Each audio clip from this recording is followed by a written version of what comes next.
everyone, and welcome to day one of our Gingerbread Jingles Advent. As you can see, our entire cookie sheet shadow box is empty. So we're going to begin with day one. On day one, we're going to be making this little guy. I call him Dapper Dan. He's got his cane and which is a candy cane, and his little top hat with him. So let's begin. The instructions in the beginning will always say applique the wool in place according to the pattern. And it will have the things that we talked about to begin with, the back stitches around the outside and your face. So you can go ahead and do those. You'll get really good at doing those.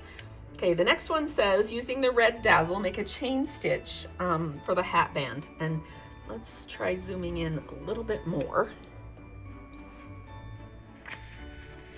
Okay, you can see that right here, that's just a chain stitch along there. These are small pieces, so it does not take much to get the detail that's on those. And then the next instruction says, again, using the dazzle, we're gonna make this look like a knitted scarf. One of the things that you can do that will look like knitting is just side-by-side rows of chain stitch. So don't go down and back the opposite direction, always go the same direction. And if you always go the same direction, you'll get this look that looks like a knitted scarf. So go ahead and do 3 rows there. And then the next one talks about the holly. Can you see these itty bitty little holly leaves right up here? Let me see how, oh, I can zoom way in. Okay, yeah. Let's look at my sample here.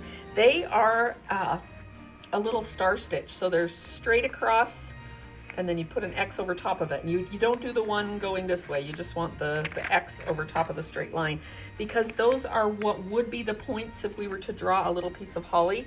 And so when you are doing it at scale, which is actually this size, they look like little holly bits without having to make that the edge there.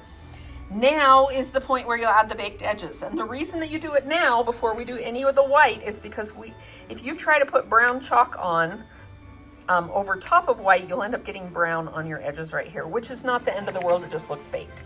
But that's why it says add your baked edges now if you want. And then it says take a number 5 white, and you'll backstitch this candy cane right here, and then you'll whip the candy cane, and then you can go ahead and add your white drizzle stitches. Okay, that is block 1. All right, we'll see you back for block 2.